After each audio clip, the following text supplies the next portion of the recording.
Hi everyone, Renee here. I've got my roundup of 2019 skincare favorites for you. Just to reiterate, not all of these products are necessarily newly launched in 2019. They're just new to me, or these are just the products that I've been using throughout the year and have really loved the most. So this is a year where I just felt completely overwhelmed with so many new launches. I mean, I feel like everyone is doing skincare now. So many brands are just jumping on that whole skincare bandwagon. So for me, this last year, I gravitated more towards innovative formulas, particularly where actives are concerned, ones that are unique and exciting, or even if they are familiar formulas, they're just done in a way that I really appreciate and like more. Otherwise, I feel like a lot of the staple products on rotation in my skincare routines are still a lot of the favorites that are from previous years. Anyway, this end of year video is always super lengthy, so I'm just gonna get straight to it.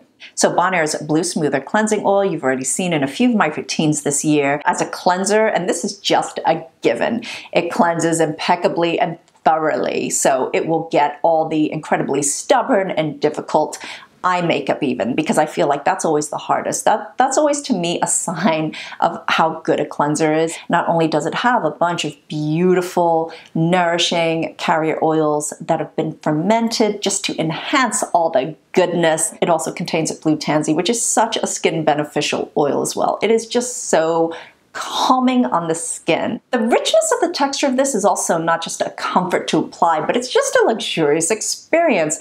I mean, this inspires facial massage. This really makes you want to just keep it on your skin and just spend your time to massage it on your face. Skin saver during the times when I was just a little more experimental with my retinoids. The only scent you get from this is the natural blue tansy scent, which I personally find very comforting. Another first cleanser that really stood out to me this year is this one from Deviant Skincare, their Cleansing Concentrate. This is a really unique formula. Texturally, it's its own thing. It's not really waxy. It's kind of its own glorious, loose slurry. However, it does work similarly to the Korean sherbet cleansing balms in that you apply it on dry skin, add water, it turns milky, it emulsifies, and then it rinses off completely and utterly clean. The only oil-based cleansers I use are the ones that emulsify with water. That's just definitely my personal preference. So this uses the dry oil, so it sits in a base of hemp and chameleon, also has Sacha Inky, which I love. This is a very clean formula. It's also great for sensitive skin or anyone who is acne prone, who might be worried about heavy oil-based cleansers that might clog their pores. There's also no fragrance in here, although it has a very sort of fresh, grassy scent to it. This is also different from a lot of cleansing balms in that it doesn't use PEGs, rather it uses glycerols to create that emulsification. I guess my only issue with this is that I feel like I just use this up too quickly. There are a few second step cleansers I've been loving this year. There are different types for different skin conditions, different times of year. It's like situational cleansing. First up would be Paula's Choice Optimal Results Hydrating Cleanser. Honestly, I really fell in love with a lot of the Paula's Choice cleansers. I always associated that brand with like their actives, their BHAs, their retinol, that I never really took the time to try their cleansers. I'm really glad I did. This one I'm gonna say I use the most consistently. This is kind of in the same vein as your milky jelly cleansers. It's got that creamy gel texture which emulsifies so beautifully. There are times where I've double cleansed just using this, so you can use this as a first step cleanser and a second step cleanser. This is also a perfect morning cleanser. This will effectively remove everything on your skin and keep it really well cleansed without stripping it at all. In fact, I feel like it adds something back. I guess the reason why I would reach for this over the Milky Jelly cleansers or the other hydrating cleansers, whether it's La Roche-Posay or CERAMIDE or anything similar to that, is because the texture of it is so lush. It's got this rich, thick texture, which again inspires facial massage. It's the first cleanser I fell in love with this year is Peach and Lily's POWERCALM Hydrating Gel Cleanser.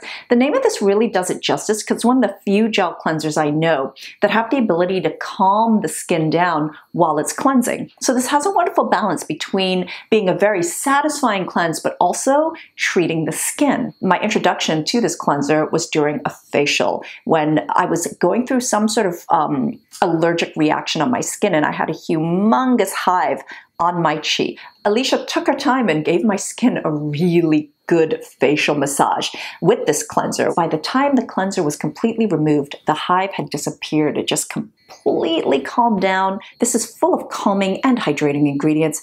It's got Centella asiatica, it's got cucumber extract, chamomile, licorice root extract. It has a very slight milky foam, but it's lovely. Of course, I have to have the cream cleanser favorite this year. I discovered Holly Frog Tashmoo Water Lily Nourishing Milky Wash. Cream cleansers are my jam. This one is a fantastic one. Holly Frog is a relatively new brand. I started using this around September in the fall. So what I love about Holly Frog is they're all about cleansers and cleansing. They believe, as I do, in situational cleansing, particularly where the second cleanse is concerned. First cleanse will always be an oil-based one for me, but your cleansing needs in your morning routine may be very different from that in your night routine, which absolutely, at least in my case, that's absolutely true.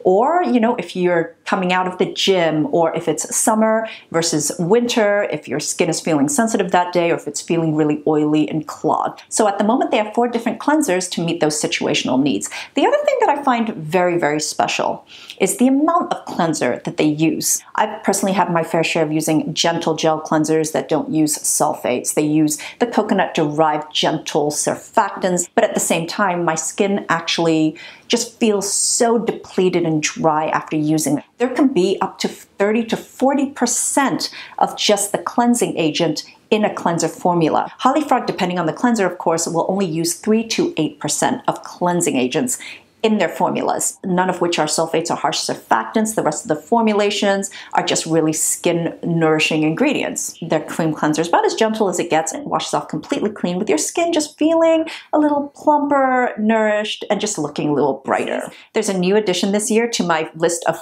favorite vitamin C's. That's L'Oreal's Revitalift Dermintensive's 10% pure vitamin C serum. This uses 10% L-ascorbic acid in an anhydrous solution. I honestly think that this is one of the best skincare products you could find in a drugstore at the moment. A 10% for a waterless formula I think is perfect because it's so potent. This really is pretty stabilized. I've used a few tubes of this already, and not once did I ever see the color change even a little bit. Definitely one of the most elegant anhydrous formulations. This starts off as a creamy texture, but it really is light as air. It just disappears into your skin, and also really fast. It absorbs really, really quickly. This has a very slight sort of mattifying effect. I think this is perfect for anyone who has normal to oilier skin types. And it layers perfectly with anything else that you're going to apply over this. It doesn't pill, it's just kind of gone. It's not a hydrating serum. So I tend to apply hydration before using this. I've done it the other way around as well, especially when I'm using more viscous hydrators, and it works. The main focus in my skincare this year has really been the actives, in particular vitamin A. So all the formulas that I've been gravitating towards and using this year really have been more of a support system so that my vitamin A and my actives can work more efficaciously. I did a retinoid series earlier this year. It is a journey that keeps on evolving. Right now, I am rotating between 2 forms of vitamin A. I've talked about my Curology tretinoin compound. Prior to this, I thought that I had skin that just couldn't tolerate tretinoin or retinoic acid, because if you go to a dermatologist, the lowest concentration of tretinoin they can prescribe for you is 0.025, which was actually too much for me to start off with. This brand will compound at lower concentrations for you, so you can start off slowly and gradually and build up your tolerance. My personal formulation has 0.012% tretinoin, 5% azelaic acid, and 4% niacinamide. This has been such a slow and gradual experimental process just to find what really, really works for me. It's taken a lot of patience, but it's so very worth it. I mean, it takes a long time to even start seeing or feeling results. I can really feel the benefits, but I'm also really starting to see them as well. I mean, my skin has just gotten so resilient and so much stronger. I haven't had a zit this entire year. But watch me get one tomorrow right after saying this. So last year, the perfect combination for me was to alternate my Curology with Medicate's Crystal Retinol 6. I've gushed so much about retinaldehyde. It is my favorite form of retin-A. I talk all about it in my retinoids video. It's such an underrated ingredient, which we really don't see much, but that's mainly because it is so difficult to stabilize. And it's very expensive to formulate. It's one conversion away from retinoic acid, but I feel like this formulation has just made my skin look so much better. better quite quickly. I've never experienced anything uncomfortable or retinizing while I've been using this. With actives and certainly vitamin A, you really want to trust that a formula is stable. Any inky list can say it has ascorbic acid or retinol, but it doesn't necessarily mean that it's stable. I think having the opportunity to visit their labs, when you see a brand's facilities, what becomes very clear is what's important to them. So I really trust their formulas. This last year, I would say I discovered the transformative power of azelaic acid. I've tried a few, but my favorite formulation is Paula's Choice 10% Azelaic Acid Booster. At first, this was the booster I used, but now it's mixed in 5% with my Curology treatment. If you're someone who's prone to skin sensitivity, a lot of skin redness, rosacea, erythema from acne scarring or inflamed skin, then this is going to be everything. This particular formula is also fantastic if you have acne because it also contains a bit of salicylic acid to additionally help really calm that inflammation down. This one has a really elegant texture. It comes out creamy, but it actually is more gel-like, sinks into your skin, completely disappears, great to layer, and in true booster form, fantastic when mixing with other products as well. Just like retinoids, this is a formula that really should be phased into your routine. Don't just start off using this every single day and together and combined with all your other actives. It's very powerful, so maybe start off just using it twice a week and then increasing it from there. Dr. Sam Bunting gave me this amazing tip in the video I did with her, which is if you are someone with very sensitive skin or you're prone to redness, but you want to go on retinols, prep your skin beforehand for a period of time beforehand with azelaic acid because with regular use, it has the ability to dial down the sensitivity. I feel like if there's one transformation that my skin has undergone just from the last year, it would be that it has become so much more resilient and less reactive. That is due in no small part, I imagine, to my regular azelaic acid use. I don't use the booster so much anymore because it's in my Curology formula. So my skin's ability to tolerate and handle things that it really struggled with before, such as acids. Acid formulations, which in the past used to leave my skin with some redness and discomfort with the tingling. I used to just bear through them, but now I don't have that anymore. I don't flush after I use acids. I don't, even a 10% glycolic. So this last year was kind of unusual for me in that the entire summer I replaced my usual AHAs with a BHA. Specifically the iconic Paula's Choice 2% BHA liquid exfoliant. So this isn't completely new to me. I'd say the first time I tried it was possibly over a decade ago. I remember at that point not fully understanding how I was supposed to use this, or acids in general was a little confusing to me, so it wasn't something that I consistently used. Congestion during the summer months for me was just really getting out of hand, so instead of using an AHA, I just used this. I'm still getting the benefits of a really gentle exfoliation. I really get no irritation from this, but at the same time, it really works deeply at clearing those pores, especially when I just have occlusive layer upon layer, sunscreen, sweat, all that stuff. I appreciate so much more all the things this does now.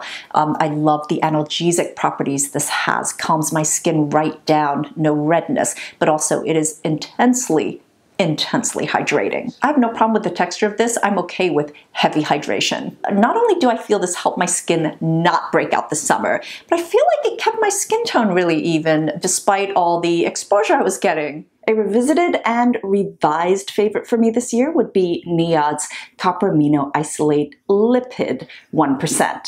I've been using the NIOD copper serums for years now, ever since their first CAIS. And copper's been around as a popular peptide molecule for a really long time now. Other serums have just never had the same impact as the NIOD ones. I suspect it has a lot to do with the concentrations, but also the formulations. I was on the waiting list for Kale for about 3 years. It came out in October, and I've been using it since. This has the same amazing impact on my skin as a CAIS, except in my experience, this is actually stronger. Is this lipid format for everyone? I don't think everyone will love it.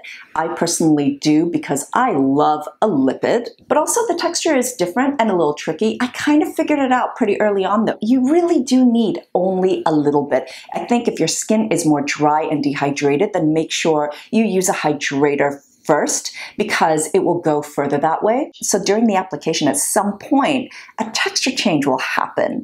And once that happens, it just becomes so spreadable and it just glides over your face. I demo that in one of my skincare routines where when you first apply it, it just feels like it can't go very far. But then it's just like I'm spreading it over my neck, and it goes on in this beautifully thin and even layer. This is one of the reasons why I think this might feel more powerful is because I know it's covering all my skin, whereas with the CAIS, because it's such a thin, liquidy formulation, it goes on my skin possibly in patches where certain areas will get more of it than other areas. This is also different from the CAIS in that the copper peptide has a palmitate group on it as well, which actually just makes it fat soluble, which is, great for a product. What does copper peptide do? For long term, this helps promote collagen synthesis. In the short term, what I immediately and not even subtly experience is more hydration in my skin, plumper skin, a smoother, glorious texture. This is also anti-inflammatory and skin repairing. There are days I've actually used this in the morning instead of vitamin C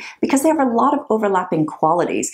I don't mind, especially in the winter. This has been such a skin saver, and it's actually been kind of nice to use during the day. I don't use this and vitamin C in the same routine, number one, because together the combination could be, maybe too strong, and also because it could possibly impact the results of the vitamin C. How much? We don't know. A lot of newer retinoid formulations, particularly the prescription ones, are really quite stable now. That being said, I still like to separate them in a routine, also because together combined, it might be too strong for my skin. When people in their early 20s, mid-20s ask me about this product, I kind of feel like you don't need it yet. Unless you have really dehydrated skin and it's problematic in that way and that it just doesn't want to hold on to any kind of hydration, then this would help. Otherwise, you may not really experience as much benefit as someone who has more mature skin or experiencing a lot of fine lines and all those other wonderful signs of aging. I've been using this for 2.5 months now, sometimes daily use, sometimes alternate day use,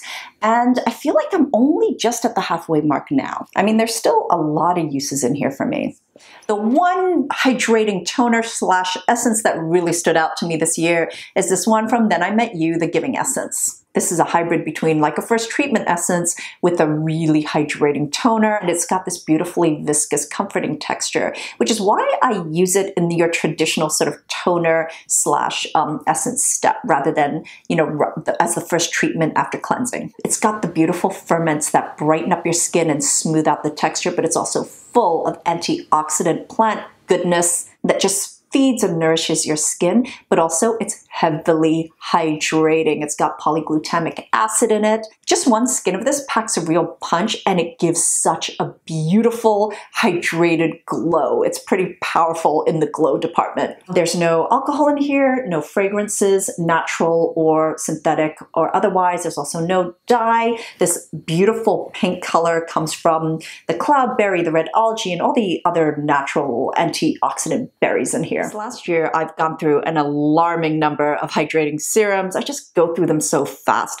And also, I explained in my last skincare routine that because I traveled so much and took a lot of short trips too, I wouldn't bring a big bottle of toner with me. I would just carry around a hydrating serum. COSRX's Triple Hyaluronic Moisture Ampoule is utterly beautiful. This is their version of the hyaluronic acid and B5 serum. A super simple ingredient list, 3 different weights of hyaluronic acid. It's also got D-panthenol in it, vitamin B5, satisfyingly hydrating, wonderful application. A little goes a long way. When you first dispense a drop, it seems very, very viscous, but it just spreads. It absorbs into your skin and leaves this wonderfully smooth, hydrated, plumped out texture. It's also wonderful to layer. It doesn't pill under oil or moisturizers. If you're looking for a basic, simple hyaluronic acid B5 serum, this is probably my favorite at the moment. The finish this gives, the application of it, the texture of it is just all more elegant and refined. Medicate's Hydrate B5 Intense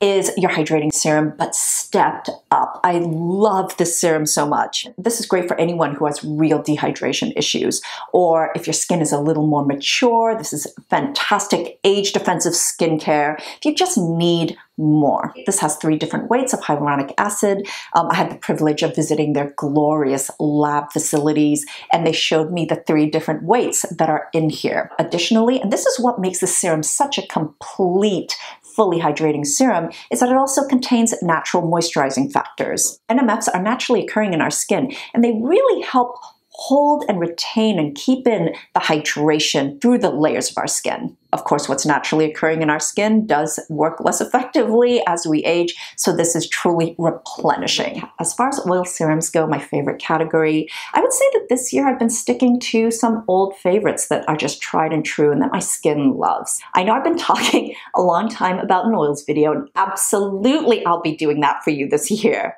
So I have tried a bunch of beautiful new ones, but the one that I think stands out above them all because I am using it every day. It's the one you've seen in my last few skincare routines. It's the Supernal's Cosmic Glow Oil. I would say this is a medium weight oil. It's just so very versatile. It has a wonderful combination between the drier oils and more moisturizing ones. It's got such a beautiful antioxidant rich blend. It's got camellia seed, which is a beautiful dry oil, as well as squalane, and it also has baobab, which is very moisturizing. There's also marula, sacha inky, vitamin E, but also blue tansy. The blue tansy just adds so much comfort and soothing to this. Dr. Sam's Flawless Moisturizer is what I found myself reaching for all the time. I talk a lot about how much I love the textures of Dr. Sam's products because they're just so comforting when you apply them on your skin. Other than that, what I love is the utter simplicity of this moisturizer, especially when you are using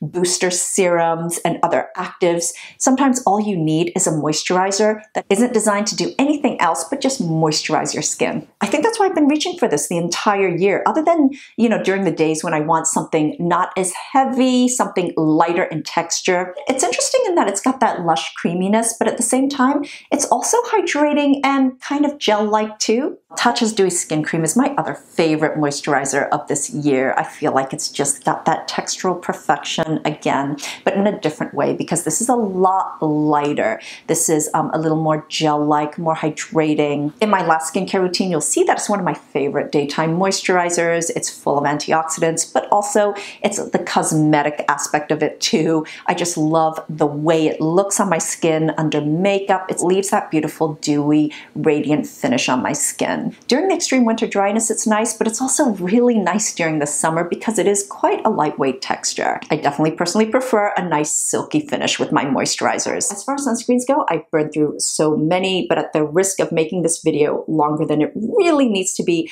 I've recently put up 2 sunscreen videos. One, which is my favorite all mineral UV filter sunscreens, and the other are my all filter inclusive favorites. It was just such an education for me finding these sunscreens that are not just elegant, because first and foremost, they have to be cosmetically elegant, but also just have this next level technology that brings more protection, but it's gentler on your skin. So please watch those videos. My favorites are there for every skin condition, situation that I may experience. The only one that's not featured in the video, even though the brand is this one from EV Technology. It's their Daily UV Face Mousse. What I have in the video is their face and body at SPF 50. This one is even more elegant. It leaves a velvety finish and it works fantastically as a face primer. Klairs Fundamental Nourishing Eye Butter. This just ticks all the boxes for me texturally, formula-wise, how well it sits under makeup, what it does for this area under my skin. No milia. This is definitely one of those eye creams that can suit a broad range of people's preferences. It's a lightweight sort of gel cream texture,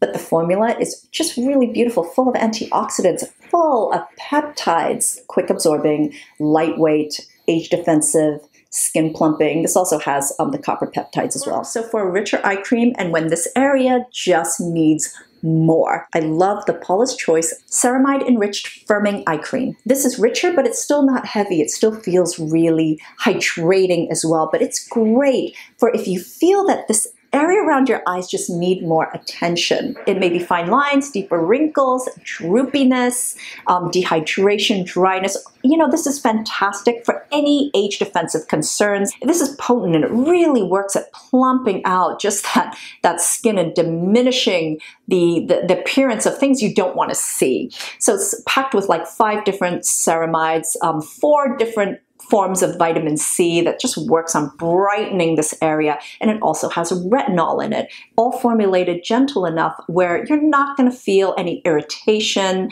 At least I didn't feel any irritation whatsoever, but I just saw the differences. I have to talk about COLORESCIENCE Total Eye 3-in-1 Therapy with an SPF of 35. This is an eye cream, sunscreen, color corrector, and all done really well, especially because it uses all mineral filters. I'm actually kind of surprised at how elegant and hydrating and thin this formula is. It has a subtle, slightly pink color correction that really isn't noticeable. I mean, there are days I've gone out with this alone, no concealer, nothing else over it. Although if you do use concealer over it, it's like a perfect primer underneath. It's not drying, there's no creasing, cracking, it even treats the under eye area. It has the hydration, it has the moisturizers. As an eye cream with sun protection, this is probably one of the best I've used. It's definitely elevated. Absolutely one of my favorite inventions of last year are these eye shimmers from Supergoop. You have to hand it to Holly. She's a genius. It is so difficult to formulate a sun product, sun protection product for the mobile eyelid without causing a tremendous amount of irritation. One that won't migrate, won't sting, will stay where it needs to and offer enough coverage. I feel like she did an amazing job with the texture. The texture is putty-like, it's thick, it's spreadable. All the shades they have look beautiful. They're long lasting. I will say that I require a primer underneath these because, you know, I have the greasiest eyelids and it will definitely cause a crease. So I use the eye primer underneath, but otherwise it stays put the entire day into evening even. Even if it didn't have the sun protection, this is the kind of thing I like to wear all the time anyway. I like just a subtle wash of color over my eyes with just a hint of like a glimmer or something. So I know I'm probably forgetting something, but otherwise, that's it for my 2019 favorites. I'd like to wish you all an amazing new year. Thank you so much for watching, and for this coming year and the next decade, I'm wishing you great skin health. Bye.